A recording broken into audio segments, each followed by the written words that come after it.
તો આપણી સાથે અત્યારે રાહત કમિશનર ગૌરાંગ મકવાણા જોડાયા છે। સ્વાગત છે સર આપનું ટીવી 13 ગુજરાતીમાં। રાજ્યભરમાં જ અત્યારે વરસાદી માહોલ જોવા મળી રહ્યો છે।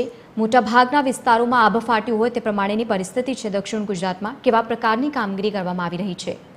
ખાસ કરીને આજે ગઈકાલે રાત્રિથી વલસાડ, નવસારી, સુરત એ વિસ્તારમાં વધારે વરસાદ છે, જેમાં વલસાડમાં વરસાદનું પ્રમાણ વધારે છે।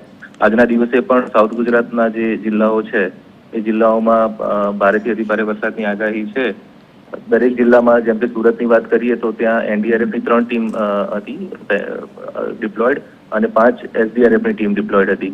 એવી જ રીતે વલસાડમાં 1 એનડીઆરએફ અને 1 એસડીઆરએફ, નવસારીમાં 1 એસડીઆરએફ અને ડાંગમાં 1 એસડીઆરએફ એ રીતે ટીમ્સ ડિપ્લોયડ હતી।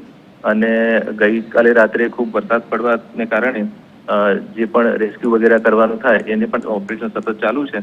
એસસીઓસીની ટીમ, અમારી સમગ્ર ટીમ અહીંયા જ રહી, એસસીઓસીમાં જ રહી અને જિલ્લાના જે ડીઈઓસીઝ એટલે ડિસ્ટ્રિક્ટ ઇમરજન્સી ઓપરેશન સેન્ટર છે એમની સાથે સંપર્કમાં છે અને જ્યાં પણ રેસ્ક્યુ વગેરે કરવાની જરૂર પડે છે ત્યાં કોઓર્ડિનેટ કરી રહ્યા છે। જી બિલકુલ, અને ખાસ કરીને જ્યાં મોટાભાગના વિસ્તારો પાણીમાં જળમગ્ન થયા છે એ સ્થાનિક લોકોનું, જ્યાં નીચાણવાળા વિસ્તારમાં લોકો રહે છે તે લોકોનું રેસ્ક્યુ કરી અને કઈ રીતની આગળની કામગીરી કરવામાં આવી છે?